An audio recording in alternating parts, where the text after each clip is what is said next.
Assalamualaikum warahmatullahi wabarakatuh. Apa kabar sahabat-sahabat? Kita bertemu lagi dalam video kali ini. Semoga semuanya sehat dan kita akan membahas sebuah tema yang cukup menarik. Tapi jangan lupa like, subscribe, dan share-nya ya. Tema kali ini adalah para ilmuwan muslim yang ahli dalam bidang kedokteran.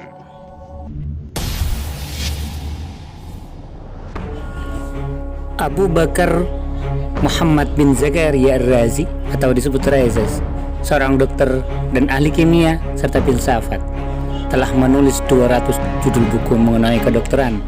Di antaranya adalah Al-Mansuri, diterjemahkan menjadi Liber Al-Mansuris pada abad ke-15, terdiri atas 10 jilid, dan Al-Judari wa Al-Asbah, penyakit cacar dan campak.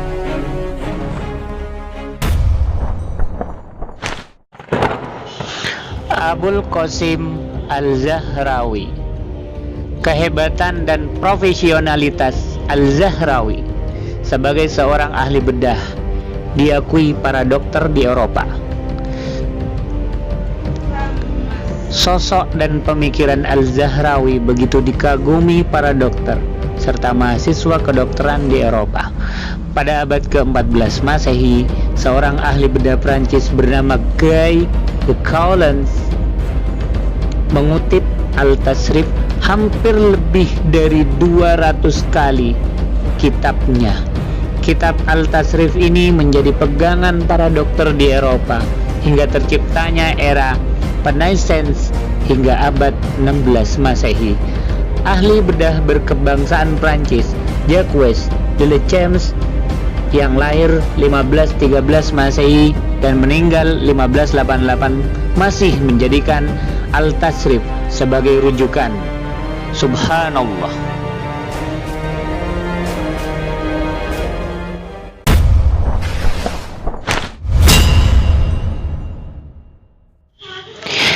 Ibnu An-Nafis.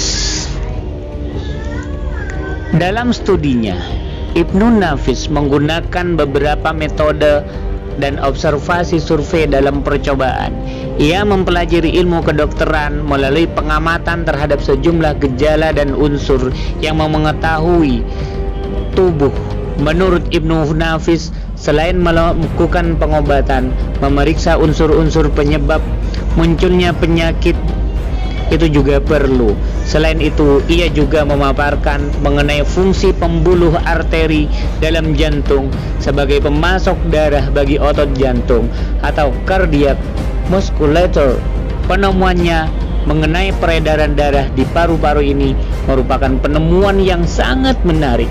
Sehubungan dengan hal itu, Nafis dianggap telah memberikan pengaruh besar bagi perkembangan ilmu kedokteran Eropa pada abad 16. Lewat penemuannya tersebut, para ilmuwan menganggapnya sebagai tokoh pertama dalam ilmu sirkulasi darah.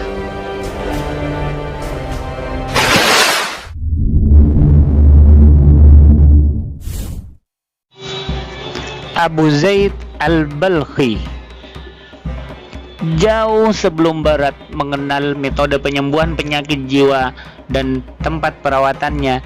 Pada abad 8 Masehi di kota Baghdad telah didirikan rumah sakit jiwa atau insane asylum oleh para dokter dan psikologis Islam. Hal itu disampaikan oleh Ibrahim B.Ph.D. dalam bukunya yang berjudul Islamic Medicine 1000 Years Ahead of Its Time. Konsep kesehatan mental atau atib of ruhani pertama kali diperkenalkan di dunia kedokteran Islam oleh seorang dokter Persia, Abu Zaid Ahmad Ibnu Sal Al-Balkhi. Beliau lahir pada tahun 850 dan wafat tahun 934. Dalam bukunya berjudul Masali Al-Abdan wa An-Anfus, Al-Balkhi berhasil menghubungkan penyakit antara tubuh dan jiwa. Beliau juga menggunakan istilah at-tib ar-ruhani untuk menjelaskan kesehatan spiritual dan psikologi.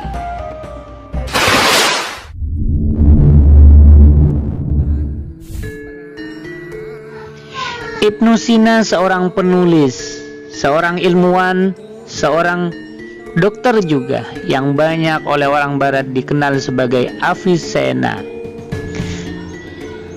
Bagi banyak orang beliau adalah bapak pengobatan modern dan masih banyak lagi sebutan baginya yang kebanyakan bersangkutan dengan karya-karyanya di bidang kedokteran. Sedangkan karyanya yang paling fenomenal adalah Qanun Fittib yang merupakan rujukan di bidang kedokteran berabad-abad.